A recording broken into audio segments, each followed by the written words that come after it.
В Ухте до конца года ликвидируют незаконное кладбище домашних животных. На эти цели из городского бюджета уже выделили 1 700 000 рублей. Решить проблему с массовым захоронением в черте города власти пытаются уже несколько лет. Из-за чего возникали проволочки и какую альтернативу предлагают ухтинцам, выяснила Виктория Науменко. Живописные виды, сосновый бор, чистый воздух, родник в пешей доступности. И все это почти в городе. Прогулочная зона в районе улицы Зерюнова популярна у ухтинцев. И народу здесь немало даже в будни. Вот только уже много лет это красивое место соседствует с кладбищем домашних животных. Ой, давно. Я уже с какого года хожу-то? Наверное, с 2000-го. Тут уже было захоронение. Вообще-то, по-моему, первое появилось это кладбище, а потом уже прогулочная зона. Давно. Мы ходим, наверное, лет 20, оно все время было. Главная проблема в том, что захоронений становится все больше. При этом городские власти не раз доносили до ухтинцев, что хоронить животных на территории населенных пунктов вообще запрещено законодательством. Легальных кладбищ для домашних животных в городе не существует, подчеркивают представители закона. Что должен делать горожанин? Он должен обратиться в станцию по борьбе с болезнями животных, дается заключение, и есть на праве оперативного управления Ухта спецавтодор, трупосжигательная печь и также биотермические ямы, в которых при помощи них и утилизируются биологические отходы, в частности трупы животных. Однако ежегодно находятся те, кто упорно хоронит своих питомцев здесь. Прямо при нас на место пришли двое мужчин с коробкой в пакете, но, заметив съемочную группу, поспешно удалились вглубь леса.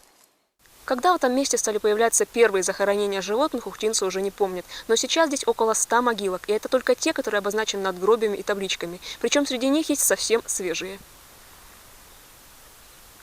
Так, в 2017 году летом был вопиющий случай, когда трупы животных оказались практически на поверхности. Тогда ухтинцы сами организовались и вышли на уборку территории. К счастью, ситуация не повторялась, но большинство горожан в любом случае не в восторге от такого соседства. Нельзя, ни в коем случае. Люди воду берут. Да. И плиты ставят. Это вообще глупость какая-то. Ничего хорошего. Так вот. Все возмущаются вот так вот. Однако же хоронят еще новое же захоронение. Вот идешь, уже смотришь новое. А зачем сюда-то?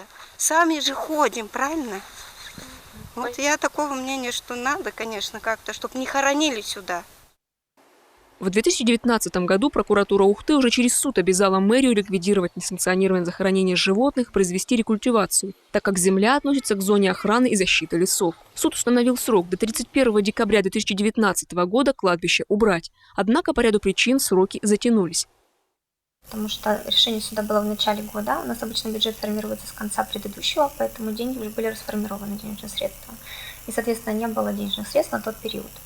А касаемо в дальнейшем, также просто не было ни разу такой практики, как бы распределялся бюджет, и таким образом вот в 2021 году все-таки выделили денежные средства. Кроме того, было непросто найти организации, которые ликвидируют кладбище. В итоге подрядчика нашлось 3. И на днях состоится аукцион, на котором определится, кто именно должен будет убирать захоронение. Трупы домашних животных необходимо будет кремировать, произвести выемку грунта, а участки земли рекультивировать. Все работы должны выполнить ориентировочно до середины ноября. Виктория Науменко, Павел Лагутин, телеканал Юрган, Ухта.